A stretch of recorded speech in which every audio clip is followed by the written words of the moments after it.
प्यारे बच्चों, हिंदी की व्याकरण कक्षा में आपका एक बार फिर से स्वागत है। जैसा कि आप जानते हैं कि हमने अपने पहले 6 पाठ जो हिंदी व्याकरण दीपिका, जो हमारी हिंदी की व्याकरण की पाठ्य पुस्तक है, हिंदी व्याकरण दीपिका भाग 4, उसके हमने पहले 6 पाठ आपको करवा दिए हैं और अब हम अपने 7वें पाठ की तरफ बढ़ेंगे। हमारा जो 7वां पाठ है लिंग है और आज हम इसी की शुरुआत करेंगे। तो सबसे पहले परिभाषा से करेंगे और आपको परीक्षा में जो है पहले पाठ से आएगा। आप ये भी जानते ही हैं कि अर्धवार्षिक हाफ ईयरली की जो हम बात कर रहे हैं वह पहले पाठ से आएगा। तो शुरुआत हम कहते हैं कुछ वाक्यों से शुरुआत इसकी करेंगे हम आज। जैसे कि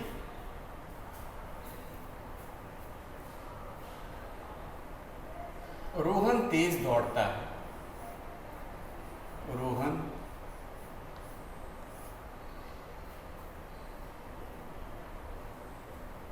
क्या हम इसको ऐसे भी कह सकते हैं, लड़का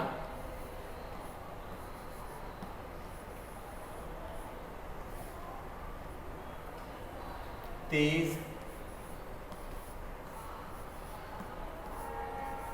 दौड़ता है।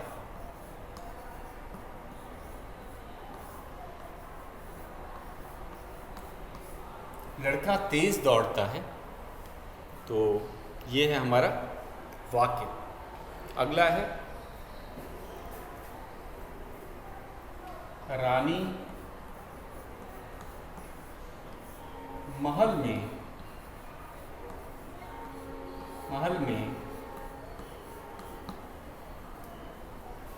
रहती है।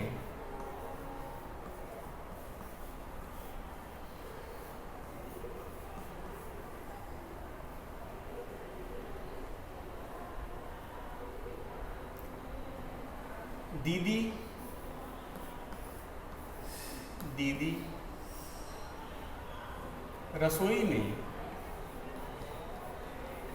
रसोई में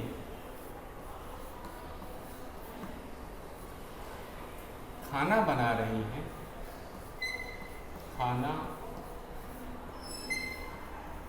बना रही हैं।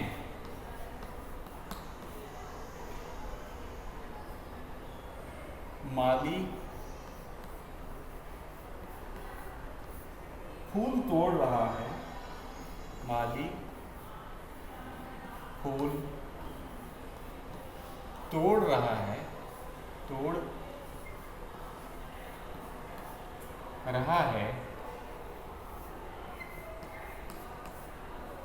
माली फूल तोड़ रहा है। पिताजी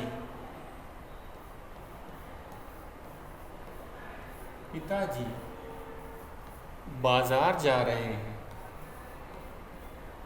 बाजार जा रहे हैं। जा रहे हैं। पूर्ण विराम। तो इन वाक्यों को अगर हम ध्यान से देखेंगे, जरा इन वाक्यों को हम ध्यान से पढ़ेंगे तो क्या है, लड़का तेज दौड़ता है। रानी महल में रहती है। दीदी रसोई में खाना बना रही हैं। माली फूल तोड़ रहा है। पिताजी बाजार जा रहे हैं। तो ये इन वाक्यों में हम कहेंगे, इन शब्दों पे जरा देखिएगा, इन संज्ञा शब्दों पे ध्यान से देखिएगा। तो हमने क्या देखा कि जब हम लड़का कहते हैं, पिता कहते हैं, माली कहते हैं तो हमें पुरुष जाति का बोध करा रहे। लड़का जो है और माली और पिता, ये जो शब्द हैं हमें पुरुष जाति का बोध क्या करा रहे हैं, बोध मतलब ज्ञान करा रहे हैं।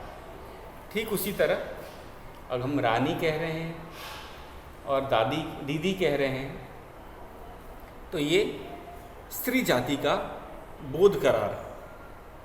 तो ये जो शब्द हैं और ये संज्ञा शब्द, तो हम ये भी कह सकते हैं कि वे संज्ञा शब्द जो हमें स्त्री या पुरुष जाति का बोध कराते हैं उन्हें हम लिंग कहते हैं। जिस शब्द से स्त्री या पुरुष जाति का बोध होता है उसे हम लिंग कहते हैं। तो शब्द ही कहेंगे इसको कि ये शब्द हैं, लड़का शब्द है, रानी, दीदी, माली, पिता, ये क्या है?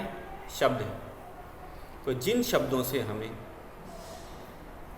स्त्री जाति या पुरुष जाति का बोध हो उसे लिंग कहते हैं। ये परिभाषा है हमारी। तो शब्द ही जो हैं, शब्द हमें स्त्री जाति का बोध कराते हैं या फिर पुरुष जाति का। तो ये थी हमारी। तो जिस शब्द से स्त्री जाति का पता चलता है या पुरुष जाति का, उसे हम कहेंगे। जैसे रसोई हो गया या महल हो गया, ये हमें पुरुष जाति का बोध नहीं करा रही हैं या स्त्री नहीं। तेज, ये भी शब्द है, लेकिन ये हमें स्त्री या पुरुष जाति के बारे में नहीं बता रहा या नहीं बोध करा रहा है, इसलिए इसे हम लिंग नहीं कहें।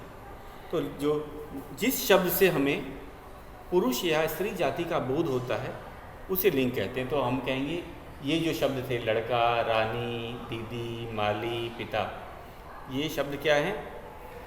ये शब्द हमें स्त्री या पुरुष जाति का बोध करा रहे हैं, ज्ञान करा रहे हैं। तो इसीलिए हम इन शब्दों को लिंग कहेंगे। इसमें दोनों आ गए, सभी शब्द क्या है? लिंग। लिंग का हमें बोध करा रहे हैं। तो अब आ जाते हैं परिभाषा लिखते हैं। तो मैं इसे मिटाकर परिभाषा लिखता हूँ।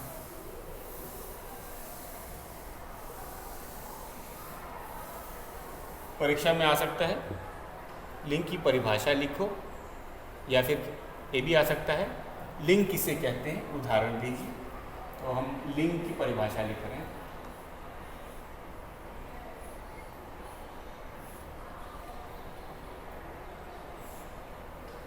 जिस शब्द से, मैंने बताया था ये शब्द होते हैं, तो जिस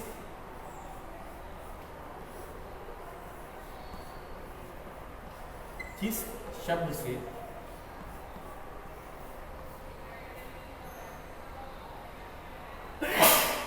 पुरुष या स्त्री जाति, पुरुष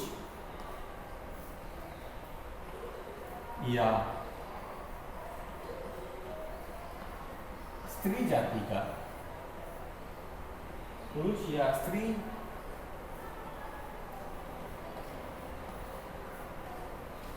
जाति का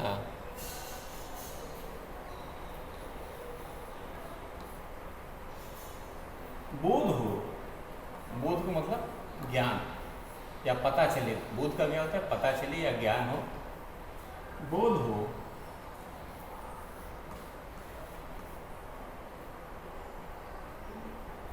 उसे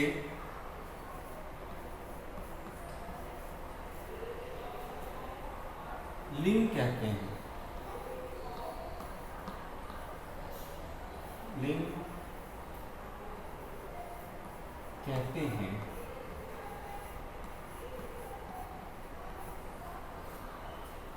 तो ये हो गई हमारी परिभाषा। आप परिभाषाओं को नोटबुक में लिखते ही हैं, आप इसे लिख करके याद करेंगे। अब आ जाते हैं हमारा दूसरा, अब है लिंग के भेद। आपको पता है लिंग के दो भेद होते हैं, स्त्रीलिंग और पुल्लिंग। तो भेद की बारे में भी हमें जानकारी होनी चाहिए। तो हम कहेंगे लिंग के दो भेद होते हैं। लिंग के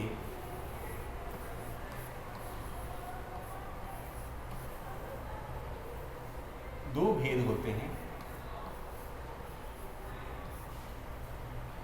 लिंग के दो भेद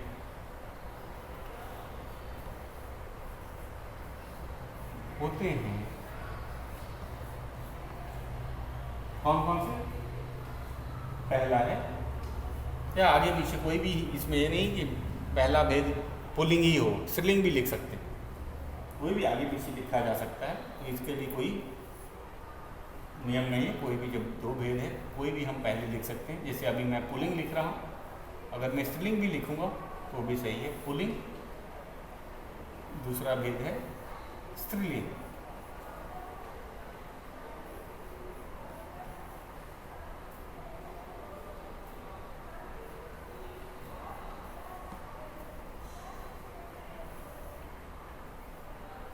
तो लिंग के दो भेद होते हैं, पुल्लिंग और स्त्रीलिंग। तो एक बार फिर से इसको समझ लेते हैं, आप इसे नोट कर लीजिए नोटबुक में। लिंग, जिस शब्द से पुरुष या स्त्री जाति का बोध हो उसे लिंग कहते हैं। लिंग के दो भेद होते हैं, पुल्लिंग और स्त्रीलिंग। अब इनके बारे में भी जाने कि ये पुल्लिंग क्या होता है और स्त्रीलिंग क्या होता है। तो शुरुआत करते हैं कि जिन शब्दों से पुरुष जाति का बोध होता है उसे पुल्लिंग, जैसे कि हमने किया था राजा, लड़का, पिता, माली। ये क्या है, इन शब्दों से हमें पुरुष जाति का बोध होता है या ज्ञान होता है या पता चलता है, तो उन्हें हम पुल्लिंग कहेंगे। तो परीक्षा में ये पूछा जा सकता है कि पुल्लिंग किसे कहते हैं, उदाहरण दीजिए, तो हम उसके लिए भी तैयार रहेंगे। तो शुरू करते हैं अपनी दूसरी परिभाषा, पुल्लिंग की परिभाषा और स्त्रीलिंग की परिभाषा लिखेंगे। तो ये तो आपने नोट कर ही लिया है। आगे चलते हैं।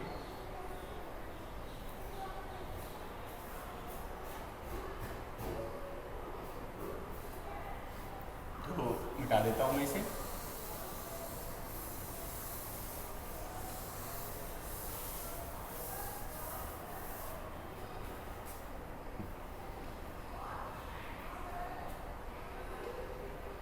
पहला है पुल्लिंग।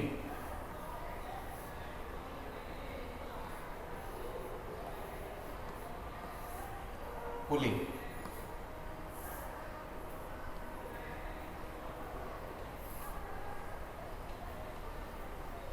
जिन शब्दों से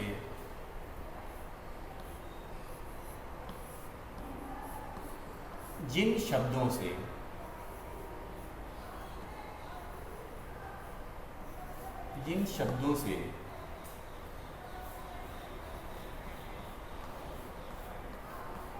पुरुष जाति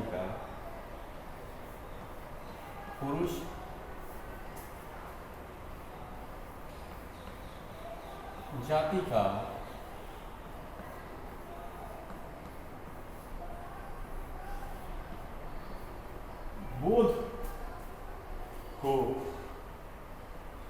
बोध हो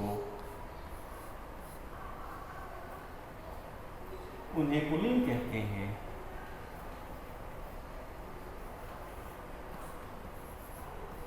उन्हें पुल्लिंग कहते हैं।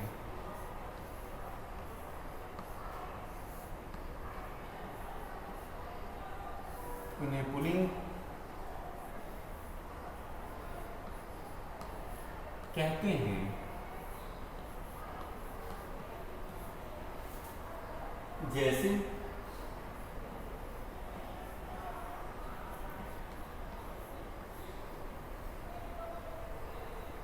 घोड़ा,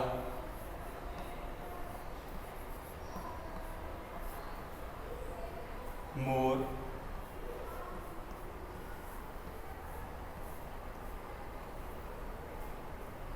शिक्षक,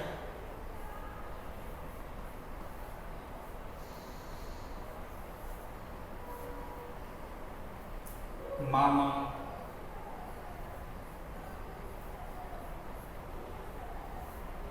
आदि।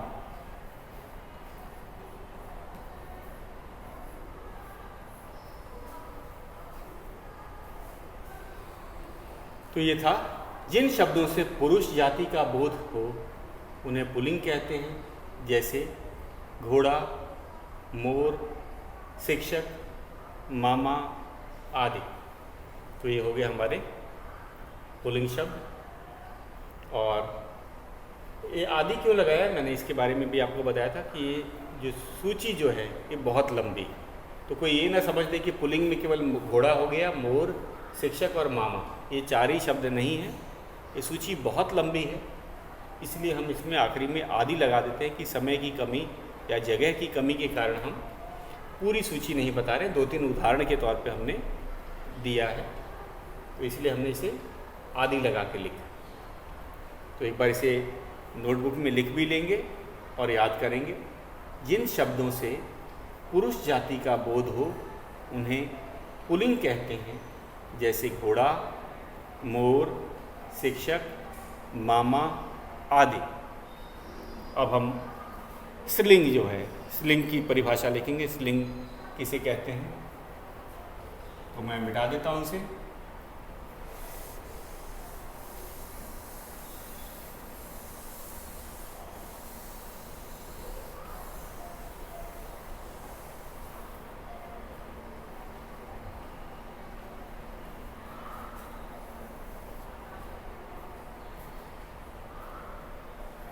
स्त्रीलिंग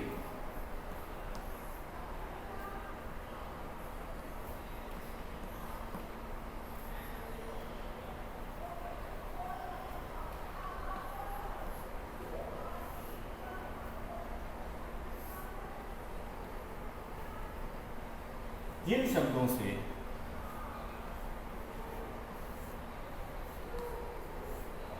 जिन शब्दों से जिन शब्दों से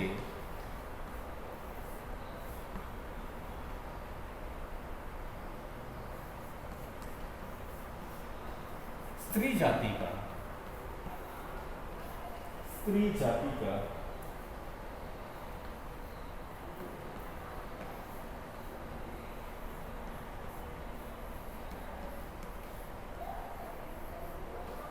बोध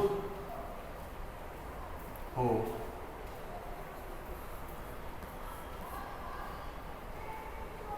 उन्हें स्त्रीलिंग कहते हैं। उन्हें स्त्रीलिंग कहते हैं।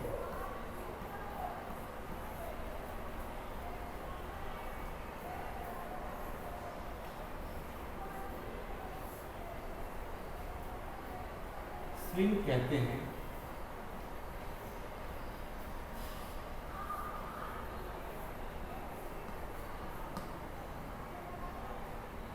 जैसे, अब उदाहरण भी लिख देते हैं। जैसे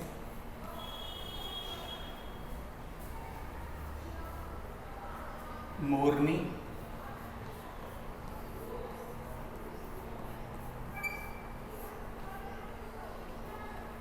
मामी,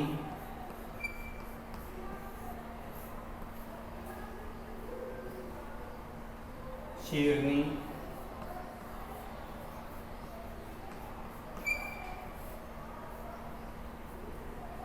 शिक्षिका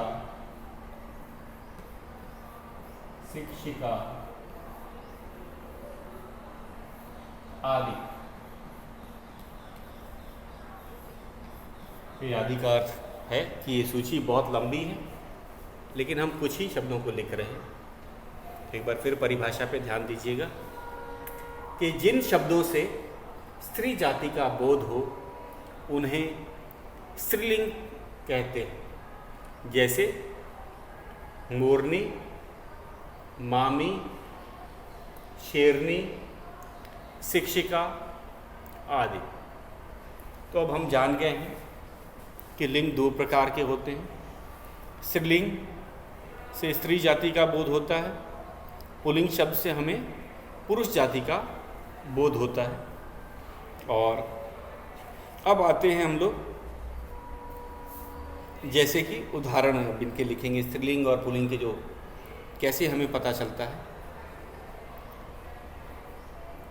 तो ध्यान से इसको देखते हैं। अब मैं इनके उदाहरण लिख रहा हूँ, आपने इसे नोट कर ही लिया। स्त्रीलिंग का, जिन शब्दों से स्त्री जाति का बोध हो उन्हें स्त्रीलिंग कहते हैं, जैसे मोरनी, मामी, शेरनी, शिक्षक, शिक्षिका। शिक्षक है पुल्लिंग, उसका स्त्रीलिंग रूप होता है शिक्षिका। तो शायद ये नया शब्द हो, मैं कहा कि इसे दोहरा देते हैं।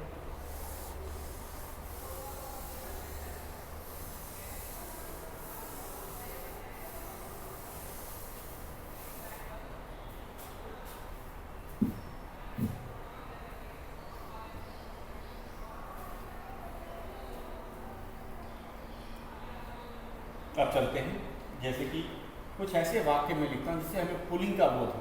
जैसे कुछ वाक्य ऐसे लिखा है जिससे कि हमें पुल्लिंग का बोध हो, जिन शब्दों से पुल्लिंग या पुरुष जाति का पुरुष पुल्लिंग या पुल्लिंग का उदाहरण ही मान के चलते हैं। अब वाक्य में कैसे हम पहचानेंगे, उसके एक उदाहरण आपको देते हैं। जैसे बालक खेलता है, बालक खेलता है, बालक खेलता है, ये हमारा एक पहला वाक्य है।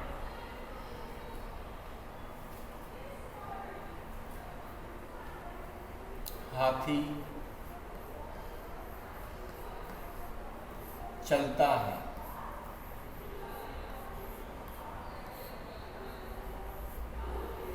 हाथी चलता है।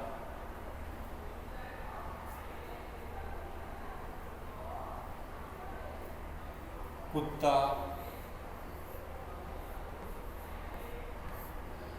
भौंकता है, कुत्ता भौंकता है, पूर्ण विराम। तो यहाँ पे जो शब्द आया है जैसे बालक, हाथी, कुत्ता, इनसे हमें पुरुष जाति का पता चलता है। और याद रखिएगा, आपने एक ही ध्यान दिया होगा, जैसे कि मैं एक स्त्रीलिंग का भी उदाहरण देता हूँ तो ज़्यादा अच्छा आपको पहचानने में अंतर हो जाएगा। जो अब मैं इसका उदाहरण एक स्त्रीलिंग का भी मैं एक उदाहरण आपको दे देता हूँ। स्त्रीलिंग का उदाहरण,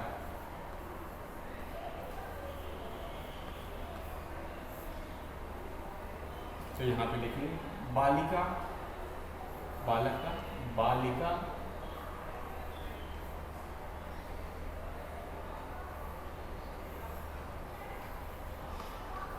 खेलती है, खेलती है, एक वाक्य ये है। दूसरा है, हम कहेंगे शेरनी, शेरनी, शेरनी दौड़ती है, दौड़ती है। शब्द पे ध्यान दीजिए।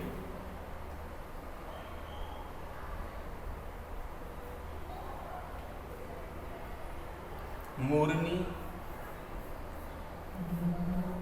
मोरनी नाचती, नाचती है,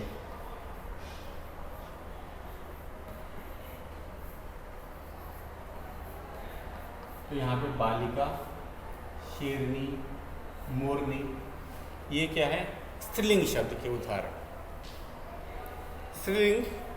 स्त्रीलिंग शब्दों के उदाहरण। तो क्रिया में भी कुछ बदलाव आ जाता है लिंग के अनुसार, इसे आपको पता होना चाहिए। जैसे वाक्य है बालक खेलता है, तो हमने यहाँ खेलता है लिखा है क्योंकि ये बालक है। अगर यहाँ पे बालिका लिख देंगे तो खेलती है, तो ये वाक्य में क्रिया में भी बदलाव आ जाता है लिंग के अनुसार, ये आपको पता चला होगा। उदाहरण देख के बच्चों को ये पता चला हुआ कि लिंग के अनुसार क्रिया के रूप में भी बदलाव आ जाता है। जैसे हमने कहा कि हाथी चलता है तो शेरनी दौड़ती है, जैसे शेर दौड़ता है, शेरनी दौड़ती है। तो लिंग के अनुसार क्रिया के रूप में भी परिवर्तन आता है। ये कैसा है, लिंग पे आधारित होता। तो हम ये उदाहरण हमने देखे वाक्यों में। उदाहरण तो यहाँ बालक, हाथी, कुत्ता, ये पुल्लिंग शब्द के उदाहरण थे। या हमें इनसे पुल्लिंग शब्द का बोध होता है। या पुरुष शब्द का बोध होता है, या पुरुष या पुल्लिंग शब्द का बोध होता है। बालक, हाथी और कुत्ता। ठीक इसी तरह बालिका, शेरनी और मोरनी से हमें स्त्रीलिंग शब्द या स्त्री जाति का बोध होता है। तो ये था हमारा उदाहरण। और इस पाठ में हमने 2 परिभाषाएं आज आपको लिखवाई हैं। पहली परिभाषा थी लिंग की, दूसरी हमने आपको बताई थी, लिंग के भेद आपको पता ही हैं, 2 हैं, पुल्लिंग और स्त्रीलिंग। और हमने आज करवाया आपको स्त्रीलिंग और पुल्लिंग की परिभाषा उदाहरण के साथ लिखाई थी। तो इसको आप अपनी नोटबुक में लिख लेंगे और उसे याद करेंगे। आज मैं आपको एक तालिका पढ़ के बता देता हूँ, जो पेज नंबर 26 में, पेज नंबर 26 में जो तालिका है, इसे आप पढ़ करके आएंगे, याद करके आएंगे और इसे लिख करके ही याद करिएगा। और एक और चीज़ मैं आपको बता देता हूँ, ये जो तालिका जो है स्त्रीलिंग और पुल्लिंग केवल मात्र इस पेज 26 में ही नहीं है। कुछ बच्चों को लगता है कि अगर हमने पेज 26 को रट लिया तो अब हमें किसी भी, हम स्त्रीलिंग या पुल्लिंग वाले जो प्रश्न होते हैं, स्त्रीलिंग रूप लिखो या पुल्लिंग रूप लिखो, तो हमने कर लिया। ऐसी बात नहीं है। हमारे जो पाठ्य पुस्तक में भी बहुत से प्रश्न हैं जो कि लिंग पर आधारित हैं और कुछ तालिका वहाँ भी दी गई हैं, तो हमें सबको ही याद करनी है। तो ये मत सोचना व्याकरण संबंधित जो प्रश्न है केवल वो व्याकरण के ही पुस्तक से आएंगे, बुक से आएगा, लेकिन ये नहीं, ऐसी बात नहीं। वो पाठ्य पुस्तक के पीछे भी हमारा जो भाषा से के अंतर्गत जो है वो क्या है, वो व्याकरण संबंधित ही प्रश्न। तो हमें उन पर भी बिल्कुल ध्यान देना है और उनको भी उतना याद करना है जितना हम इसको याद करें। जैसे आज मैं अभी एक तालिका पढ़ देता हूँ आपको, और उसके बाद आप इसे लिख करके रफ कॉपी पे इसे लिख करके याद करेंगे। तो पुल्लिंग, पहले मैं पुल्लिंग शब्द पढ़ूंगा, उसके बाद स्त्रीलिंग। तो पहले मैं पुल्लिंग शब्दों को बताऊंगा, बाद में उसका स्त्रीलिंग रूप। जैसे राजा पुल्लिंग शब्द है और रानी स्त्रीलिंग शब्द। तो राजा का रानी, शेर, शेरनी, मोर, मोरनी, चाचा, चाची, भाई, बहन, मामा, मामी, दादा, दादी, नौकर, नौकरानी, धोबी, धोबिन, माली, मालिन, कुत्ता, कुतिया, चूहा, चूहिया, शिष्य, शिष्या, नाना, नानी, छात्र, छात्रा, पुत्र, पुत्री, सेवक, सेविका, लेखक, लेखिका, शिक्षक, शिक्षिका, लड़का, लड़की, बकरा, बकरी, सेठ, सेठानी, देव, देवी, गुड्डा, गुड़िया, पोता, पोती, बालक, बालिका, आदमी, औरत, मौसा, मौसी, दास और दासी। दास पुरुष शब्द है, दासी उसका स्त्रीलिंग रूप है। तो कुछ कुछ नए शब्द आए हैं, खासकर आपने देखा होगा लेखक, लेखक, लेखिका, सेवक, सेविका और दास, दासी, ये कुछ नए शब्द हैं। इसके अलावा शिष्य पुल्लिंग शब्द है, इसका स्त्रीलिंग रूप है शिष्या। तो आपको इसको लिख करके याद करना है। बाकी तो बहुत से शब्द आपने पहले भी पढ़ रखे हैं, तो जो नहीं, सेठ का सेठानी होता है, बहुत बच्चे सेठनी लिखते हैं। सेठ का स्त्रीलिंग रूप होता है सेठानी, तो उस पर भी ध्यान देना है। तो आज का गृह कार्य क्या है उसको नोट कर लें। आज हमने आपको लिंग की परिभाषा, स्त्रीलिंग की परिभाषा और पुल्लिंग की परिभाषा उदाहरण सहित लिखवाई थी। आप इसे नोटबुक में लिखेंगे। किस नोटबुक में? क्लास वर्क नोटबुक में लिखें। हमारे व्याकरण की कोई नोटबुक नहीं है, हम क्लास वर्क नोटबुक में ही लिखेंगे और कल हम इसके अभ्यास प्रश्नों को करेंगे। तो आपको आज काम है, उसको जो तालिका है उसको भी लिखना है। रफ कॉपी में लिख करके तालिका को याद करेंगे, परिभाषाएं आप लिख करके नोटबुक में याद करेंगे। आज के लिए बस इतना ही।